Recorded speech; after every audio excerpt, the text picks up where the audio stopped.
राज बड़ा गहरा है। अब राज से पर्दा उठाता हूं। उठाना बहुत जरूरी है। मैंने क्यों कहा? इसलिए कि खाली ये ना लोग समझें कि भाई लालू यादव के परिवार की मैं विवेचना लेकर के बैठ गया हूं, कि मेरी कोई इच्छा नहीं है लालू यादव के परिवार में क्या हो रहा है उसकी विवेचना करूं। लेकिन लालू यादव का परिवार सिर्फ उनका एक व्यक्तिगत परिवार नहीं है, वो एक सार्वजनिक परिवार है।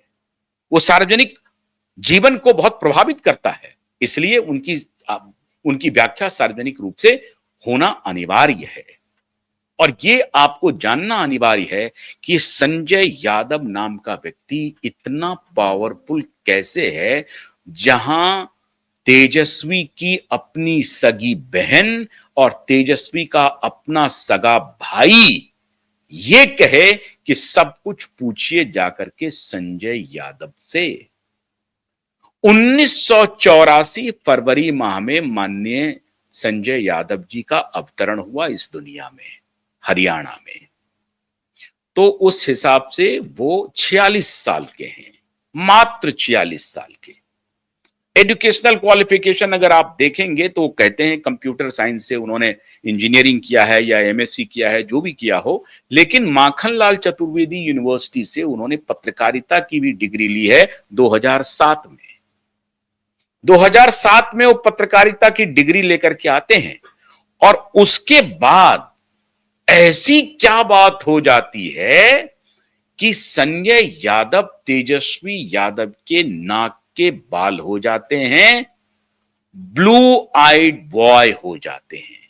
कोई तो राज छिपा होगा, बिल्कुल राज छिपा है जो शायद मीडिया आपको नहीं बताएगी। मैं भी पूरी तरह से पुष्टि नहीं करता हूं, लेकिन पावर गैलरी में यह चर्चा आम है, जो आम जनों के बीच में इस तरह की चर्चा हो नहीं पाती है या खबरें आ नहीं पाती हैं। पावर गैलरी की क्या चर्चा है, हमारी ये जिम्मेदारी है मैं आप तक लेके आऊं। ऐसा नहीं है कि संजय यादव उनके संपर्क में आ गए, संजय यादव की जो प्रतिभा थी उससे बहुत आह्लादित हो गए तेजस्वी यादव और उन्होंने सबको दरकिनार किया और संजय यादव को हैंड पिक किया और संजय यादव को अपने सोशल मीडिया की जिम्मेदारी से लेकर के तमाम तरह की जिम्मेदारी दी और उसके बाद वो राजनीतिक सलाहकार के रूप में अपॉइंट हो गए और 2024 आते आते वो राज्यसभा के सांसद हो गए। ऐसी क्या बात है संजय यादव में? क्या संजय यादव बहुत विजार्ड हैं, बहुत बड़े इंटेलेक्चुअल हैं, बहुत बड़ा दर्शन है उनके पास, उन्होंने कितनी किताबें लिख दी हैं, राजनीति के वो चौसर पे सबसे बड़े खिलाड़ी हैं संजय यादव? क्या ऐसी बात है? बिल्कुल नहीं। अब खेल है, संजय यादव ने ऐसे नब्ज को पकड़ा है तेजस्वी के, जो नब्ज तेजस्वी की सबसे कमजोर नब्ज है, या यूं कहें कि सबसे कमजोर कड़ी है। और वो कड़ी है तेजस्वी की पत्नी रेचल गॉन्डिन्हो, जो अब राजश्री हो गई है। ये जो रेचल गॉन्डिन्हो हैं, जो क्रिश्चियन हैं, उनसे जो उनकी जो शादी हुई है, जो अब कन्वर्ट होकर के राजश्री हो गई हैं, तो राजश्री के ही नाम से जानिए आप, राजश्री उनकी सबसे कमजोर नब्ज है। अब ये राजश्री का मैं जिक्र क्यों कर रहा हूं? ये पावर गैलरी की चर्चा है, मैं फिर कह रहा हूं आपको। मैं इसकी मुझे तेजस्वी यादव ने फोन नहीं किया है और ना ही राजश्री जी ने फोन किया है कि साहब मैं ही कमजोर कड़ी हूं, नहीं। लेकिन जो आज चप्पलबाजी तक जो बात आ रही है, उसके पीछे की कहानी क्या है, यह जानना आप सबको बेहद जरूरी है। यह मामला यूं ही नहीं हो सकता है कि रोहिणी आचार्य पर कोई चप्पल उठा ले। चप्पल अगर उठाया तो किसकी हैसियत है जिसने चप्पल उठाया? 3 लोग उठा सकते हैं, राबड़ी देवी, लालू यादव और तेजस्वी यादव, और तो कोई नहीं हो सकता। घर में अगर कोई 3 लोगों की इतनी हैसियत हो जो इनके ऊपर चप्पल उठाए, इस 3 के अलावा या मीसा भारती उठा सकती हैं। 4, ये 4 के अलावा तो किसी की हैसियत नहीं है। मीसा के बारे में अगर वो होता चप्पल उठाने वाली बात, तो मान के चलिए कि रोहिणी चप्पल की चर्चा कैमरे पर नहीं करती। इसका मतलब है मीसा को आप आउट कर दीजिए। मां ने भी अगर चप्पल उठाया होता या लालू जी ने भी अगर चप्पल उठाया होता, तब भी मैं दावे के साथ कहता हूं कि रोहिणी आचार्य चप्पलबाजी की बात कैमरे पर नहीं करती। ये दोनों भी आप हटा लीजिए। अब आई बात सिर्फ तेजस्वी।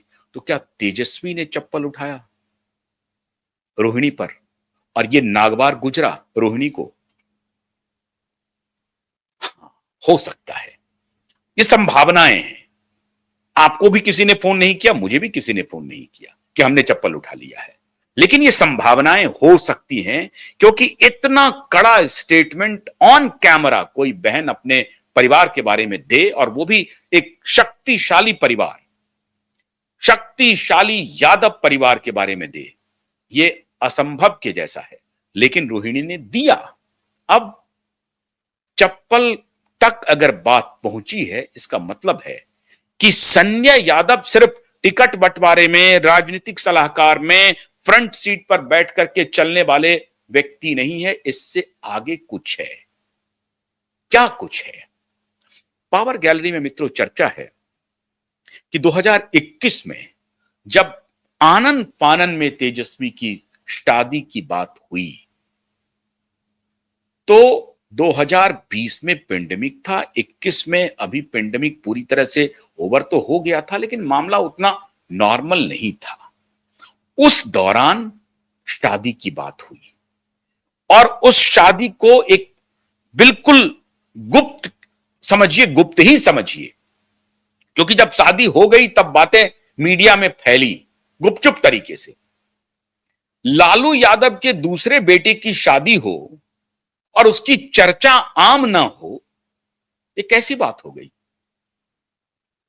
लालू यादव की बेटी की शादी में पूरे पटना शहर के जितने कार के शोरूम थे सब खाली हो गए थे, इतनी चर्चा हुई थी शादी की। तेजस्वी की जो तेज प्रताप की जो शादी हुई, उसकी भी चर्चा बड़ी धूमधाम से हुई। तेजस्वी की शादी में कोई धूमधाम तो छोड़िए, न प्रधानमंत्री को नोता, न राष्ट्रपति को नोता, न सोनिया जी को नोता, न किसी को निमंत्रण नहीं, किसी को न्योता नहीं, कोई निमंत्रण कहीं नहीं। कौन कौन आए? परिवार के मतलब सभी बहनें, उनके संबंधी और रिचेल गोंडिन्हो के परिवार के लोग, और उनके संबंधी जो अब राजश्री हैं, मतलब उनकी पत्नी के परिवार के लोग। बस यही लोग इकट्ठा हुए, शादी हो गई, और फिर शादी के बाद जो है सो जब उनकी बात सामने आई तो उन्होंने प्रेस को ब्रीफ किया, बताया, फिर मीडिया में खबरें चल गई, फिर इंटरव्यू और ये सब चलने का सिलसिला शुरू हुआ। लेकिन 2021 में इतनी गुप्त तरीके से शादी कैसे हुई? मित्रों, कहा जा रहा है कि संजय यादव की जो उनका और रिचेल गुंडिन्हो संबंध बहुत गहरे हैं, बहुत दोस्ताना हैं, बहुत ही अच्छे रिश्ते हैं। अब इसमें कितनी सच्चाई है, फिर मैं कह रहा हूं कि क्यूबाइव नेटवर्क, ना ही मैं इसकी पुष्टि करता है, फिर कह रहा हूं। लेकिन जो चर्चा है उसका जिक्र करना बेहद अनिवार्य है, क्योंकि बात चप्पल तक पहुंच चुकी है, और वो परिवार अब परिवार नहीं है, वो सार्वजनिक परिवार है, उस पर चर्चा करनी ही पड़ेगी। तो कहा जा रहा है कि संजय यादव की जो पत्नी है, उनका रिश्ता रिचेल गुंडिन्हो से बहुत अंतरंग है। बहुत लोग तो पावर गैलरी में ये कहते हैं प्लांट किया गया, मैं ऐसे शब्द का प्रयोग नहीं करना चाहूंगा। कहा जा रहा है कि तेजस्वी की जो पत्नी है वो एक प्लांट है, प्लांट किया गया है, बहुत सोच समझ करके प्लांट किया गया है।